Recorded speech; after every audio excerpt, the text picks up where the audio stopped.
Would you ever open up Roswell and let us know what's really going on there? So many people ask me that question. It's very interesting.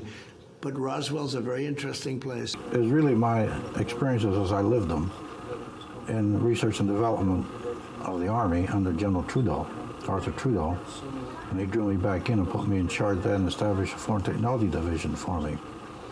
And these were the artifacts on a crashed flying saucer. Saying these items came from somewhere else. They came from a flying saucer. How do you know that?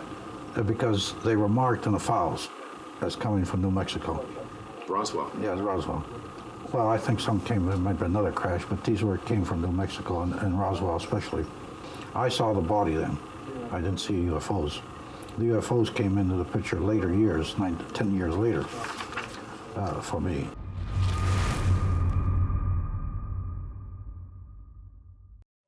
One of the most controversial events in modern history happened in the summer of 1947. We're going to discuss that event today. We're going to look at the facts, the history, theories, and sources. This issue is one that I have tried to stay away from in all of my years, my several years, not that long, but a few years in studying ufology, because I thought it has been very, not just controversial, because the whole thing is controversial, but convoluted and just a mess. So I have tried to stay away from this issue and just study things that seem to be more solid. I try to stick with very solid sources and people and events. But I thought I'm gonna delve into this a little bit. So here we're going to discuss the Roswell issue today. So what exactly happened in Roswell in the late June, early July of 1947? Well, some of the facts include the following. Something crashed. There is no controversy, no dispute that something crashed around Roswell, in fact, in several places around Roswell, in the summer of 1947. The dispute is about what exactly it was. Amazingly, the public information officer, Lieutenant Hott, was told by the base commander, Colonel Blanchard, to tell the local media that what they found and what crashed was a disc, a UFO. That doesn't seem like something that they would want to put out. Now, keep in mind, this is the Army Air Force. The actual Air Force that I'm in now was not born until September of 1947. So this happened right before the actual Air Force was born out of the Army Air Force. And this happened just after the Kenneth Arnold sighting in June of that same summer. We have the Kenneth Arnold sighting, we had then Roswell. And so what exactly happened? Well, a ranch hand by the name of Mac Brazel, who was working on the Foster Ranch, about 75 miles from Roswell, New Mexico, the night before during a storm, heard something that didn't sound like ordinary thunder and ordinary what you would get from a storm. So the next day, he discovered that there was all kinds of debris on the ranch, and it appeared that something had been destroyed and something crashed. We'll actually learn that there were several crash sites. In this particular crash site, he saw several kinds of debris. One kind was a foil-like material, something like tinfoil, that when you crumpled it up, it would come back to its original shape like nothing had ever happened. It was very lightweight, but it was extremely strong. In fact, they said they couldn't damage it with things like sledgehammers. They couldn't burn this stuff. They also found I-beams from several inches long to about a foot long that had some kind of hieroglyphics, some kind of symbols on them that they had not seen before. They found rubber strips, something like balsa wood, paper, and sticks, and something that they would now term something like fiber optics. So all kinds of debris, and there must have been a lot of it because Mac Brazel was mad that someone was going to have to come clean this up. So it wasn't just a small amount of debris, because he was mad, as he told the sheriff. He went to the sheriff the following day, or the day he found this debris. So Braswell went to the sheriff and told the sheriff about all the stuff that had happened, all the stuff that he found, and he was mad. He was wondering who's going to clean it up. So it must have been a pretty decent amount of material, of debris. Well, the sheriff called the Air Force, the 509th Bomb Group, which was the only atomic group that there was at that time. And so Jesse Marcel Sr. was sent out to investigate. He was an intelligence officer, and he was sent out to investigate. So they went out, they saw all this stuff. It's difficult to point out an exact day. There's a lot of confusion and dispute about the exact time and date, but it seems that this was July 8th of 1947. So some accounts said that he spent the night at Braswell's house and went out the next day and saw all this stuff. One way or another, he went out there, saw all this stuff, and ended up stopping at his own house on the way back to the base, which again was about 75 miles away. And he was so blown away by what he had found, he wanted to show his own family, his son, Jesse Marcel Jr., and his wife, what these things were that he found. It was just for him, there was nothing like that in his own experience. So he showed them this material, and he took it back to the base. Marcel was ordered to take this material to Fort Worth at a base there, and then it would continue on to Wright Field, what now is called Wright Air Force Base in Dayton, Ohio. Right after they put out the press release that this was a disc, just hours after, they had to reverse themselves, and from higher up than Blanchard, Colonel Blanchard, they were told to say it was a weather balloon. In fact, there is a picture of Jesse Marcel posing with the debris in Blanchard's office. And the story now is that this was nothing more than a weather balloon. And honestly, there wasn't a whole lot of interest in the incident until 1978, when a couple of ufologists started interviewing people about the events. One was Stanton Friedman, who interviewed Jesse Marcel Sr. at the airport of all places on the phone, and had interviewed him several other times. And Stanton Friedman and others had started interviewing people who were eyewitnesses and who had been there. And so in the late 70s, 1978, Charles Berlitz and William Moore published a book called The Roswell Incident. And this book would start the controversy about what in the world went on at Roswell, New Mexico, around Roswell, New Mexico in 1947. Another book that came out not long after that, 1980, is Crash at Corona by Don Berliner and Stanton Friedman.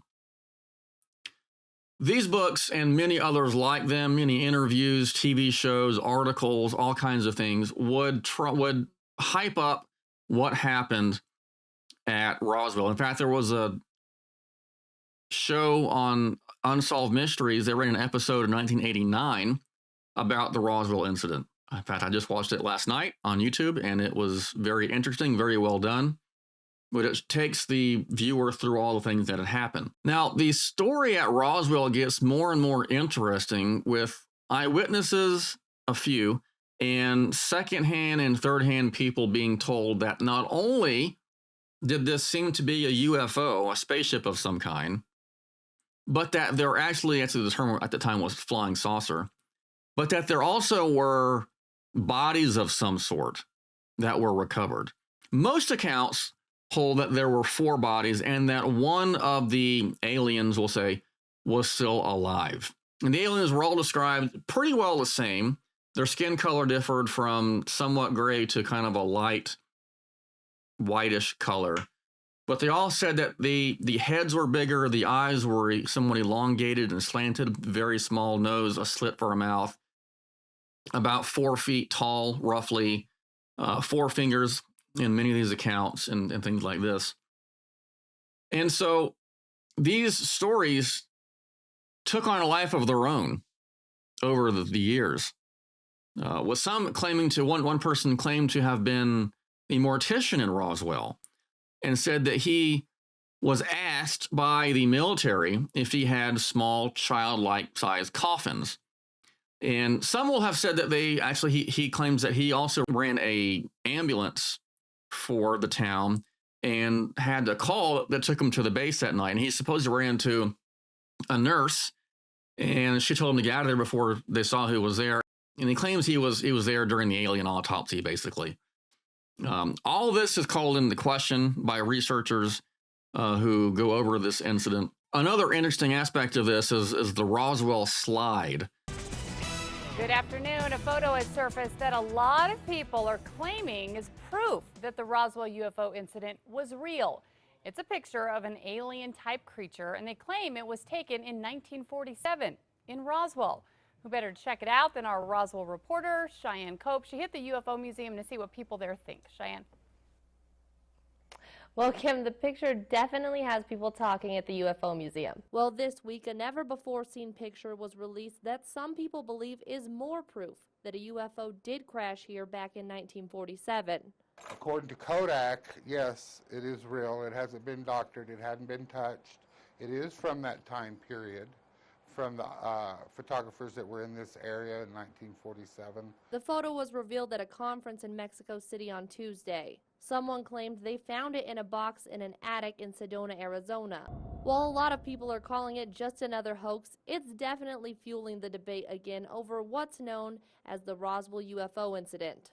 Mark Briscoe is the executive director of the UFO Museum. He says he can't say for sure if the slide is real, but that if it is, it could be a big deal. I guess, okay, it'd be a game changer. In 2015, there was a conference held in Mexico that featured several scientists who claimed there was no way that this being was human. You could tell by the head, you could tell by the general anatomy, you could tell there was no mammary glands. All kinds of reasons were given as to why this was not a human.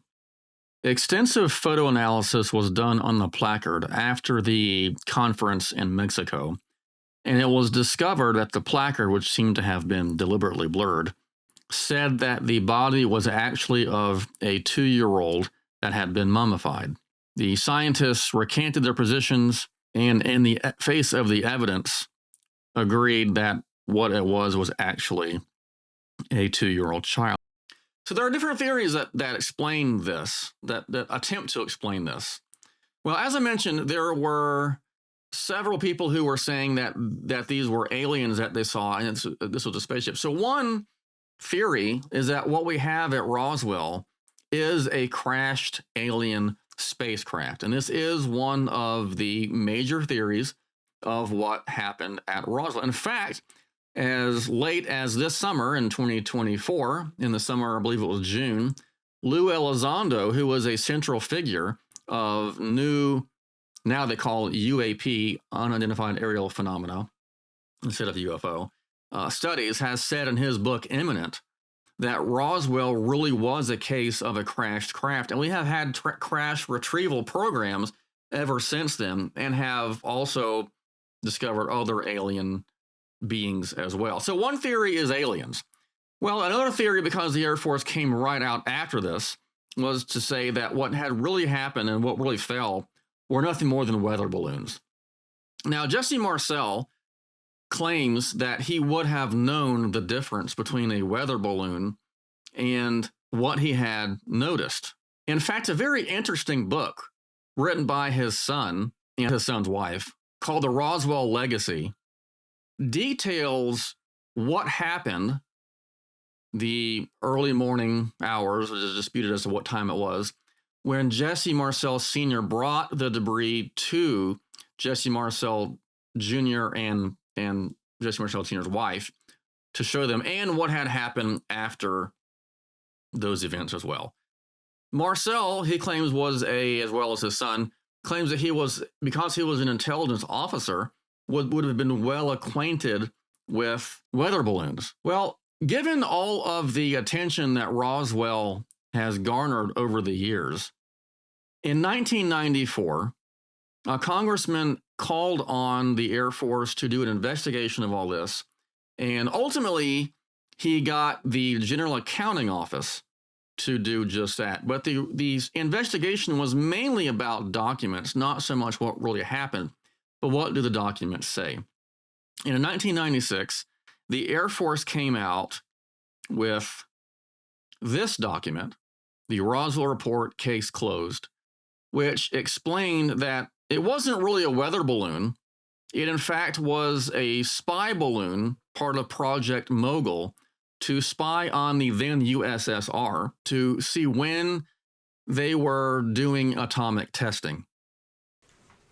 We're confident once the report is out and digested by the public that this will be the final word on the Roswell incident. The conclusion of the first report left no doubt that what was recovered near Roswell, New Mexico in July 1947 was debris from a formerly top-secret Army Air Forces research project, code-named Mogul. Mogul was an attempt to acoustically detect Soviet nuclear blast and ballistic missile launches. Mogul used an odd assortment of equipment carried aloft by a balloon train more than 600 feet long. This balloon train consisted of 25 balloons, attached acoustic devices, and several radar reflectors, which looked like box kites. In 1947, it was the misidentification of these radar reflectors that is most likely the famous flying disc. Today, we're releasing the final report to address questions about alleged bodies associated with the Roswell story. This report has 4 main conclusions. If you have your books, turn to page 3. We'll have a lesson. 1, Air Force activities which occurred over a period of many years have been consolidated and are now represented to have occurred in 2 or 3 days in July 1947. 2, bodies observed in the New Mexico desert were probably test dummies that were carried aloft by U.S. Air Force high-altitude balloons for scientific research. 3, the unusual military activities in the New Mexico desert were high-altitude research balloon launch and recovery operations. The reports of military units that always seem to arrive shortly after a crash were actually accurate descriptions of Air Force personnel engaged in the dummy recovery operations. 4, claims of bodies at the Roswell Army Airfield Hospital were most likely a combination of 2 separate incidents.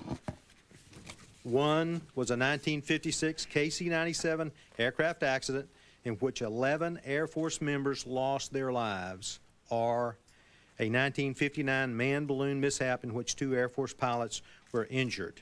That information is in this report. These conclusions are listed in page 3, as I said, of the book. Please roll the video. This was launched from Roswell, New Mexico in 1972 and is recovered on the White Sands Missile Range, about 100 miles to the west. That is the Voyager Mars, another test here which did also conflict.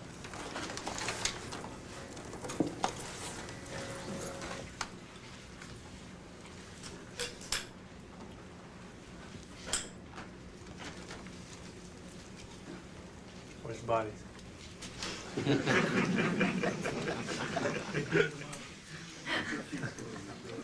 Next will be the Reconnaissance Project Mogul. The project took place in New Mexico in 1947.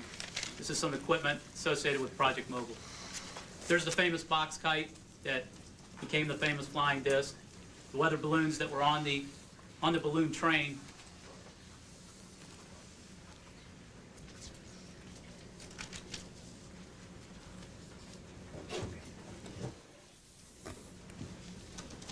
That's the tinfoil paper, rubber, and sticks that they recovered in the desert near New Mexico in 1947. Here's what you've all been waiting for, the anthropomorphic dummies and Joseph W. Kittinger Jr. That's a typical test dummy used by the Air Force during the 1950s. There's one of the project officers with that particular dummy is known as a Sierra Sam, manufactured by Sierra Engineering Corporation. One of the technical reports listed in the bibliography of the report. Here's how the dummies were employed. 2 dummies to Iraq. Some were in a gondola. They flew up to 98,000 feet. This launch is in New Mexico. That's an upshot, and there goes the dummy. He would free fall for a period of time, and a drogue chute would deploy, and the object was to recover a human from a high-altitude aircraft. They often landed at off-range locations throughout New Mexico, often observed by civilians. This is where the recovery crews would scurry in to recover them, either with aircraft or ground vehicles. How do you square the UFO enthusiasts saying that they're talking about 1947, well, you're talking about dummies used in the 50s, almost a decade later? Well, I'm afraid that's the problem that we have with time compression. I don't know what they saw in 47, but I'm quite sure it probably was Project Mogul. But I think if you find that people talk about things over a period of time, they begin to lose exactly when the date was. And there were lots of dummies dropped. There were about 2,500 balloons launched during this 30-year period in New Mexico alone.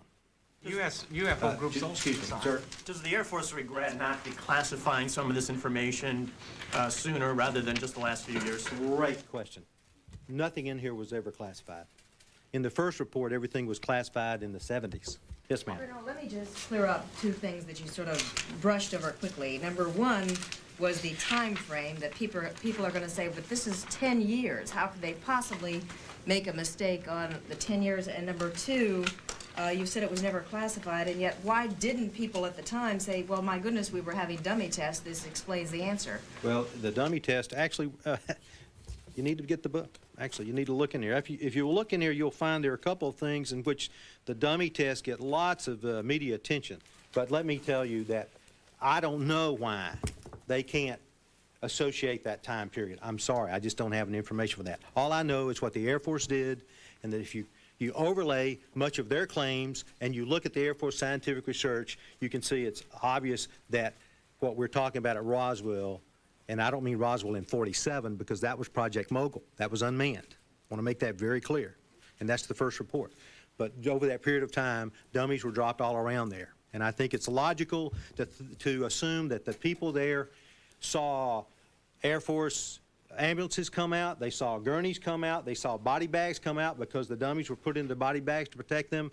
They saw people in pith helmets. They saw people in shorts out there brushing the bushes looking for the remnants of the balloons. And when you put all that stuff together and spin it, you find that it fits perfectly with many of the occurrences in Roswell during that era. So it was a balloon of some sort, the Air Force says, although it wasn't really a weather balloon. So we can see why there is some kind of controversy and claims of cover-up. Well, there was a cover-up. There's no doubting that. So something crashed in Roswell in 1947, and there was a cover-up. That is undisputed. What it was actually, though, is disputed. Another theory put forth by at least one ufologist named John Keel, who was well known for the Mothman prophecies and many other works, says that what likely fell in Roswell was a Fugo balloon. A Fugo balloon was a balloon sent over by Japan during World War II, where there was a 25 or so foot balloon that had flown over and had intentionally been sent as basically incendiary devices and had a weight system and would fly over to the U.S., then he crashed into the ocean, supposedly. And it happened to have just crashed near Roswell, where the 509th Bomb Squadron was, bomb group. And Keel and others who maintain this say that what really were on the I-beams that people couldn't see weren't alien hieroglyphics, but what was really just Japanese writing that they couldn't recognize. That would explain why there was paper and things that you wouldn't really expect there to be a spacecraft built out of. Well, the response to that, generally speaking, is that there was more than one crash site, and that the actual craft was recovered off of another site in another area, and that whatever fell here was just debris. It wasn't the actual craft itself, but it was the debris.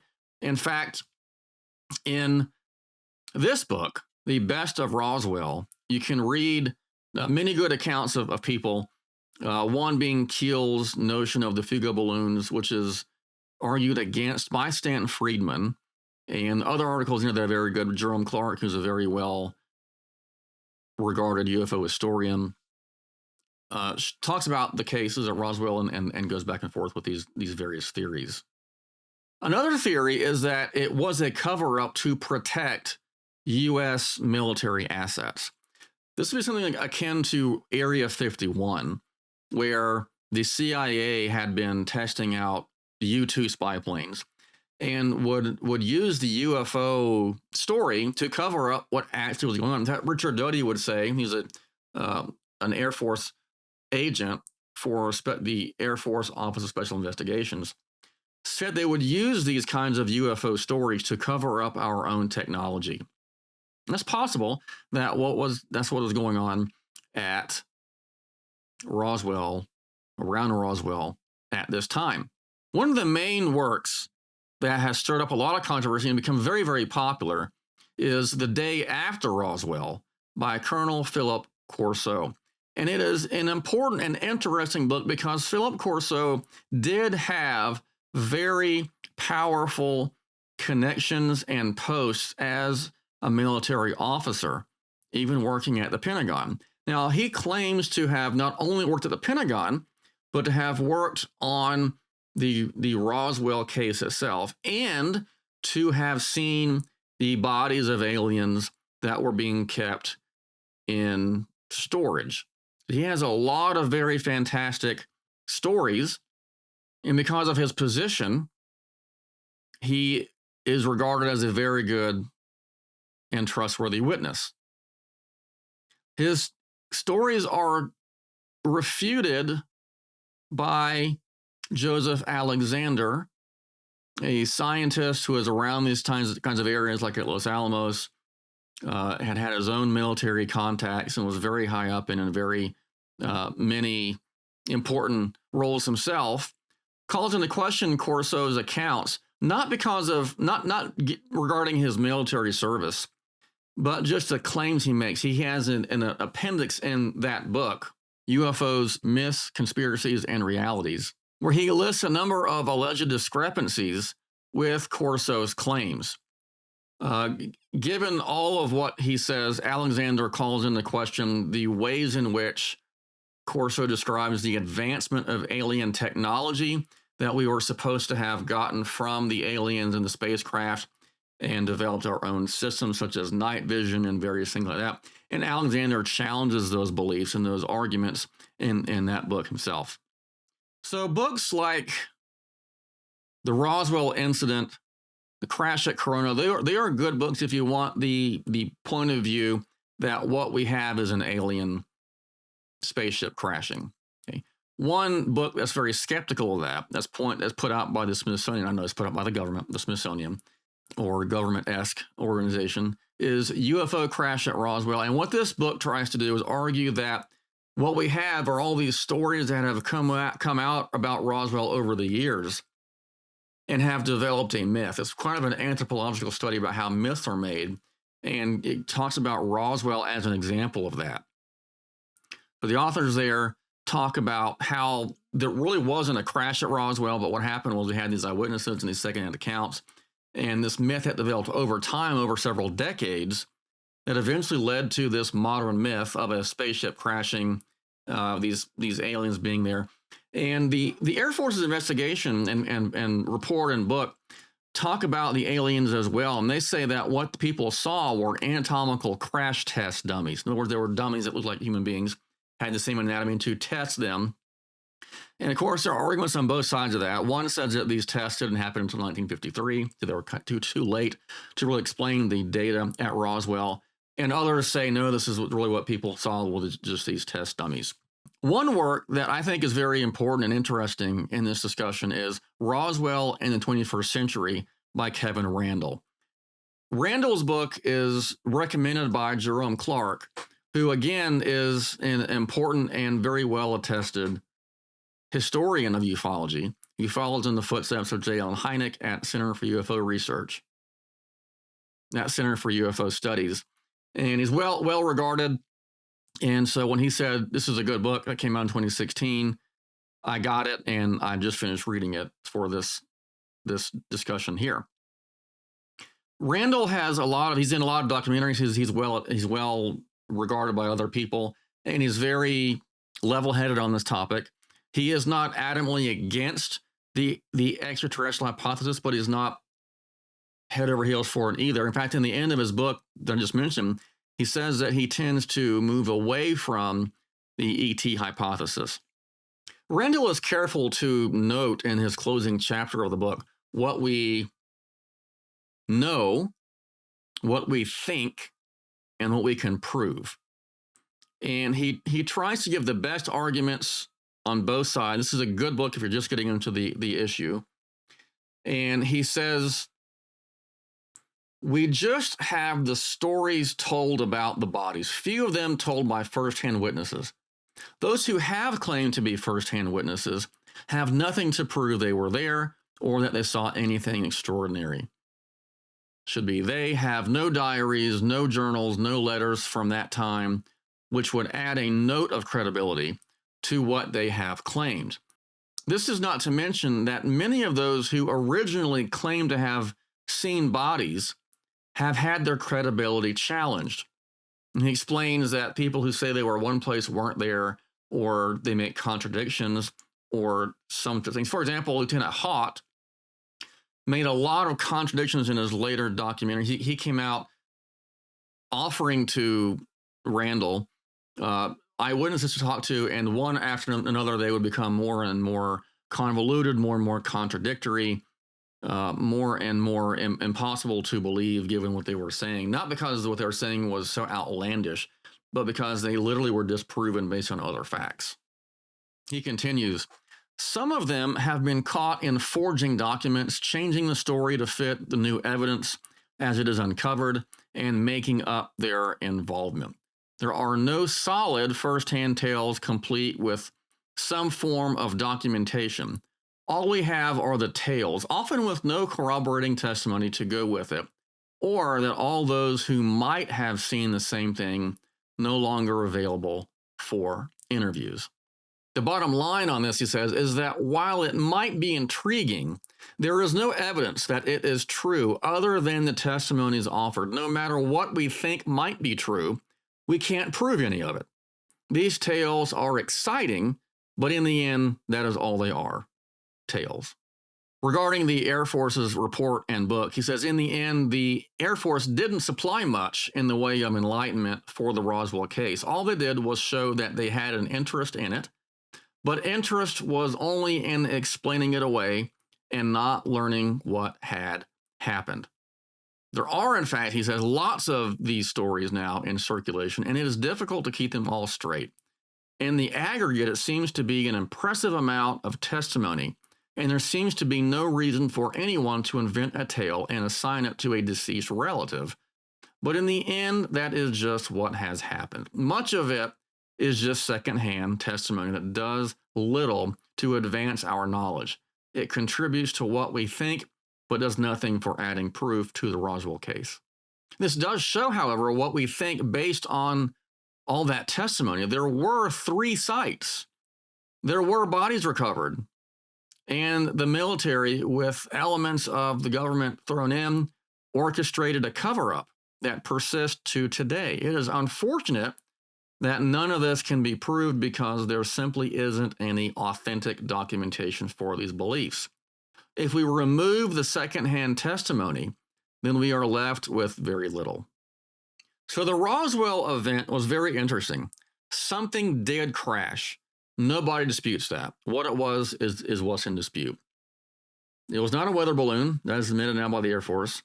The Air Force claims it was a Project Mogul balloon to spy on the USSR's activity with atomic weaponry. This issue has grown over the years, with some eyewitnesses saying that they saw a craft, saw alien bodies. Most of those who say this were secondhand information. It is interesting that Jesse Marcel and Mac Brazel did not mention alien bodies in their accounts. The alien aspect of it seems to have been brought out later in the development of this story. Now, I do believe that there is a legitimate UFO phenomena. I personally believe that it is more spiritual in nature, because if we take all the evidence into consideration, The poltergeist aspect of the phenomena, the decidedly anti-Christian, not just anti-religious, but anti-Christian views of what are taught by these beings, and the fact that, as Joe Jordan says and others, that these beings stop assaulting and bothering people in the name of Christ once Christ's name is invoked.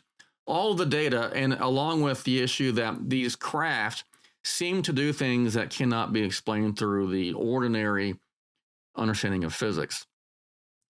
There is a UFO phenomena. In fact, even recently, even as they're in the recording of this video in the last week or so, there has been a congressional hearing. And today, people still attest that there are alien craft that have been recovered and that there have been biologics that have been recovered. And as Randall says of the Roswell incident, what we have so far in terms of the public's point of view is mostly secondhand information, no corroborating evidence, and a lot of speculation. The Roswell incident is important. Something did happen there, at least in terms of military operations. What it exactly was, we don't know, unless we can believe the Air Force that it was indeed a Project Mogul balloon. And this account that I'm giving you is not meant to be exhaustive. There are obviously many more books, interviews, documentaries to go and watch and read, people to listen to. This is just meant to be hopefully an interesting overview for what happened at Roswell and some various theories there. I've given you some resources. If you want to check them out, I'll leave them in the description. Thank you for watching. I hope you enjoyed it, and we'll see you next time.